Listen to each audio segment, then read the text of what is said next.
Welcome to footballgameplan.com, where football makes sense. I'm Emory Hunter of the Playbook. Bring you a Week 4 NFL matchup between the Houston Texans and the Oakland Raiders. Now, Houston comes to this game. One thing you have to look for in this game and that you have to understand is that Schaub is taking way too many hits. He's not going to last 16 games if you keep allowing him to take those brutal hits that he takes in the pocket. I haven't seen a quarterback since Leftwich get blasted in the pocket like Schaub is getting blasted this season, so you have to make sure you keep him clean. Don't allow him to take too many hits, especially against this aggressive Raiders front four. Also, you have to start both halves. Both halves are going to set the tone for this game. If you come out firing on all cylinders in the first and second half, that's going to set the tone. That's going to put Oakland behind the chains, put them in desperation mode, and you'll be able to have some success and run your offense completely. Now, defensively, what you have to do, you look at the matchup between Bernard Pollard and their tight end, Zach Miller.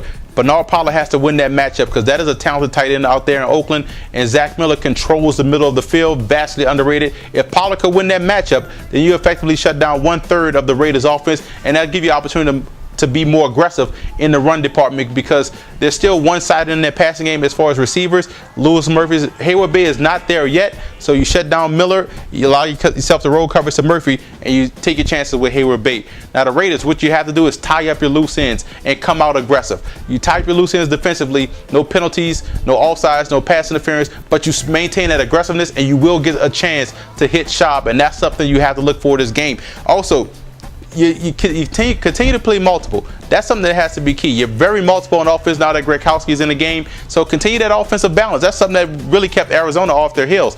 And speaking of Gronkowski, his legs is going to be the key. The Texans want to fly at the football field. It's up to Gronkowski and his mobility to get outside the pocket and make plays down the field and also scramble for first downs.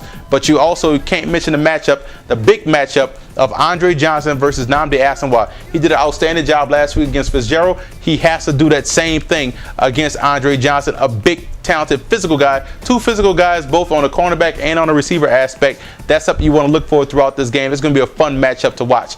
I'm going with Houston this game. Houston got punched in the mouth pretty bad last week, and I think the Texans will respond this week, protecting Schaub, being balanced in their offense, and defensively getting after Gronkowski and closing the gaps and forcing Gronkowski to beat them from the pocket. I think Houston goes on the road and takes a big one in Oakland. For more NFL previews, visit footballgameplan.com/NFL, or you can visit our YouTube channel at youtube.com/footballgameplan.